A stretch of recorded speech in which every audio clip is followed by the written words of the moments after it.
Sure, Colonel Erik Fessenden. And could you spell that, please? Yeah, ERIK-FESSENDEN. Right, so I'm the Joint Task Force Commander, and we've been given several missions. The Joint Task Force headquarters is made up predominantly of the 197th FA Brigade staff, and then under us we've stood up several task force. So we have a task force that's working on the alternate care sites. These are the surge sites for the hospital, and we've stood up approximately 1,500 surge beds across the state, and that should wrap up by the end of this week, and just waiting to go into an operational status. I have another task force that's working on lodging, hotel for first responders, the general public, and homeless, and some of the vulnerable population within the state. And then we have a call center task force, which has just stood up today, and that's supporting the Bureau of Employment Management, and again looking at some of the calls that folks are putting in for unemployment and some assistance from the state, predominantly made up of 157th Air Wing Airmen. And then we have a warehousing and distribution task force. These are folks that are taking in the Strategic National Stockpile from DHHS and breaking down the packages and then distributing that throughout the state to hospitals or first responders or even the National Guard, folks that need some protective equipment, right, who are kind of on the front lines. And then I guess the final mission would be supporting the state. So at the EOC and Homeland Security Emergency Management, we have folks not only staffing the military desk, but also doing some planning for some future operations with the state staff. Right, so we've set up alternate care sites really throughout the state. So our largest sites are are around colleges for the most part. So at NHTI, UNH, Keene State, Plymouth State. Those are some of our largest sites. But we've also gone into high school in Nashua, and we've been on site in some of the smaller hospitals. So we've been up to Colebrook, and we've been to Lancaster and Littleton. So really all around the state, we've sent teams from the task force, based really operations, medical operations, and facilities planners, along with a staff to help set up these sites. And we've done some consultation, and then at other sites we've actually done the actual setup. Yes, right. So Southern New Hampshire University was actually the first site that we did, and that was kind of the pilot that we set up. We set the model there, and then we exported that model across the state. The Strategic National Stockpile is basic medical type support equipment. Think personal protective equipment, and this equipment is requested from Health and Human Services, comes into the state. We receive it at the Army Aviation Facility, and we break it down, and then local first responders, organizations, or hospitals will either send folks to the flight facility to pick up basically their order, or we will load it up and we will put it on the road and drop it off at whatever site needs it. That flight facility storage area is packed with these kind of supplies, and the folks are warehouse folks that are in there really just breaking them down, really pickers that are filling the orders that have been put in across the state. We have military personnel that are out on the road. Again, many of the more local or smaller organizations that don't have a large order may come and pick it up.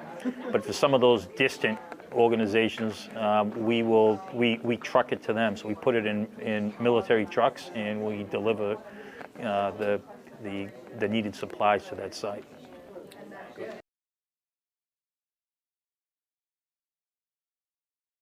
My name's Second Lieutenant Horton, so Alex Horton, so ALEXHORTON. So I'm the officer in charge, so OIC. My job here is to run basically anyone that has to do with the call center. So any Air National Guard people who have to do with the call center, I'm in charge of them. So today we are just standing up the call center. So we are here at the Fire Academy, and we're getting the airmen onto the computers and starting to actually take claims, figure out people who are calling in for unemployment, who just need help getting claims in so they can actually get paid. So what town are we in? Oh, geez, we're in Concord. So including myself, we have 19, so 18 airmen actually taking calls, and I'm in charge, so I get to sit here and do all the scheduling and making sure they're all taken care of on the administrative end. So the Guard mission is to not only just help out the community, but help out the state in general. So because the entire state is at a huge disadvantage because we have so many unemployment because of coronavirus, so the system is completely inundated by all sorts of claims, whether or not people are getting money because so many people are out of work. So we're here to help uninundate the system so that we can get those claims processed so that people can start getting their money and taking care of their families. It's exciting. It's a little nerve-wracking at the same time, but it's very exciting. So I'm trained to be a pilot in my civilian job. That's what I went to college for, and that's what I'm going into the Guard for. But I'm just thankful to be able to help any way I can. So.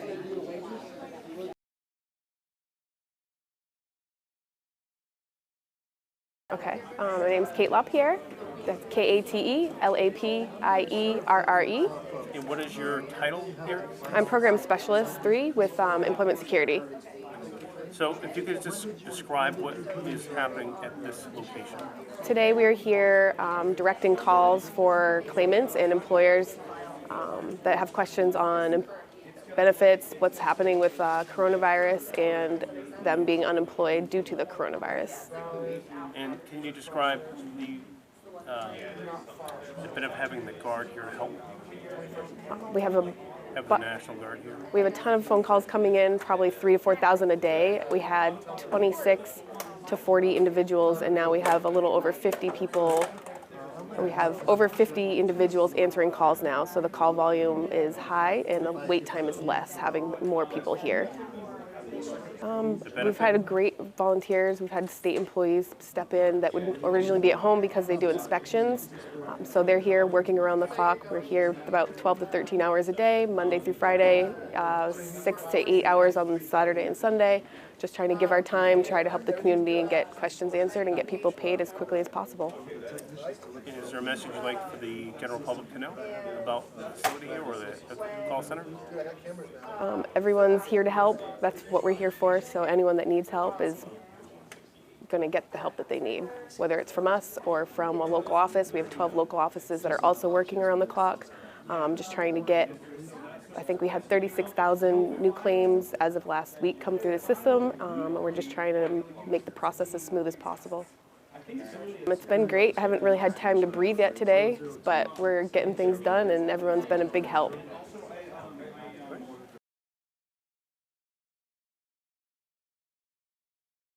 All right. I'm Staff Sergeant Mary Lux. Mary, Marylux. I'm in the 133rd Air Refueling Squadron as a boom operator. Today I'm working with people who are filing for unemployment and trying to find some means of income. There's pretty much ongoing calls. We got a pretty heavy flow of callers coming in. Some people need help navigating the website. Some people are checking in on their status of their claim. Some people are trying to find out if they're eligible, what sorts of things are causing them to wait longer than other people. It's a good feeling. You can tell that people are definitely feeling a lot of stress and they're overwhelmed. So it feels good to be doing this instead of not doing anything. It's hard to see everybody struggling as a nation. I'm pretty new to the unit, so this has been a good way to kind of get to know some people and get my hands in something right away.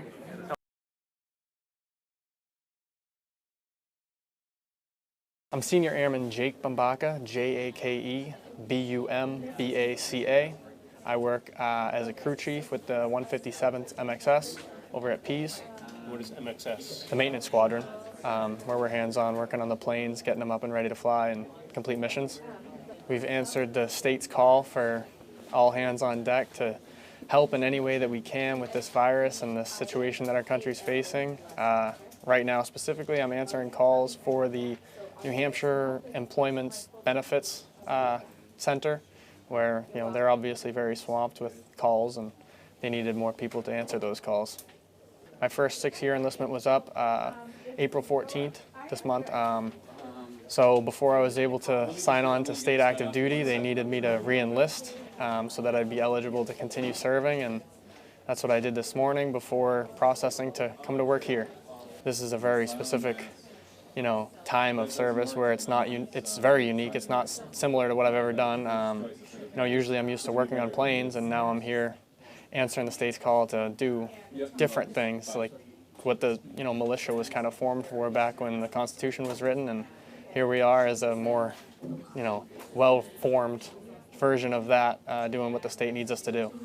I'm learning how this whole system works. I'm learning how it's affecting people, and I'm definitely learning how to help them get the money that they're entitled to and that they obviously need to continue their day-to-day lives and to be able to stay at home like we all need to do.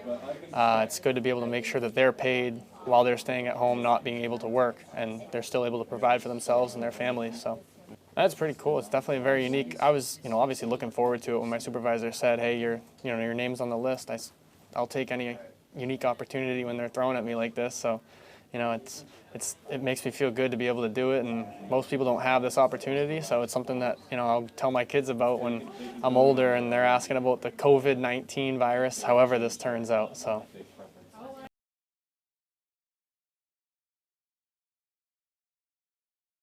In that, what do? We take 2 oaths, well, 1 oath, but to 2 people, the president and the governor. And really, the timing of this couldn't be any better. This is in support of the governor to support the state's 1.3 million citizens, and I know you guys are going to crush it. So thanks for stepping up. Thank your families. Thank your employers. The state needs you. We need you, and I'm truly honored to serve with you.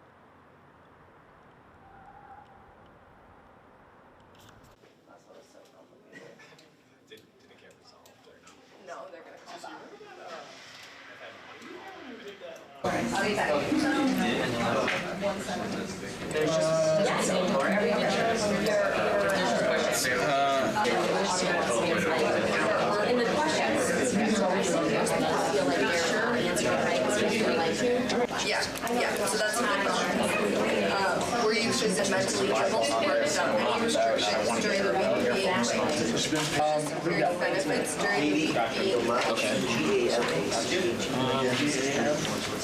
She's got paid. Just make sure she checks the bank. She got paid.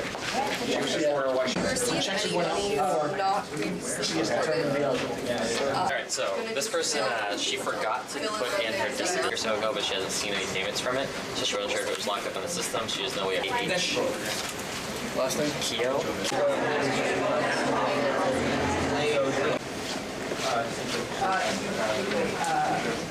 Hello, good afternoon. This is NHES. My name is Brian. I'm going to help you really slowly.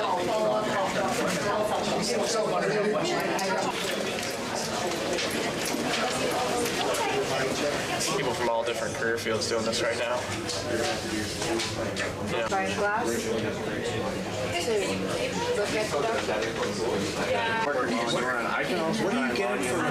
Did you refuse any work during the week being claimed? Employment service. Yeah, they file and yeah.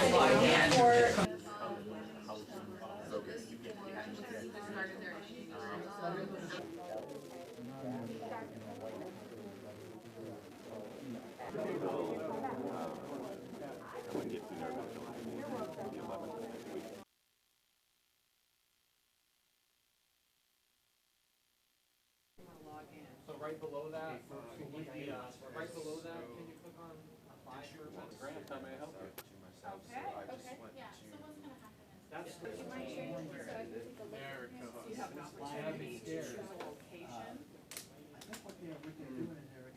Figure it out, you know, and then coming next week by Sunday, you'll be able to do that again, go into that same, click the same spot. You know, it might take a little bit because obviously the website's swamped, but do that same exact thing every week that you're unable to work because of this.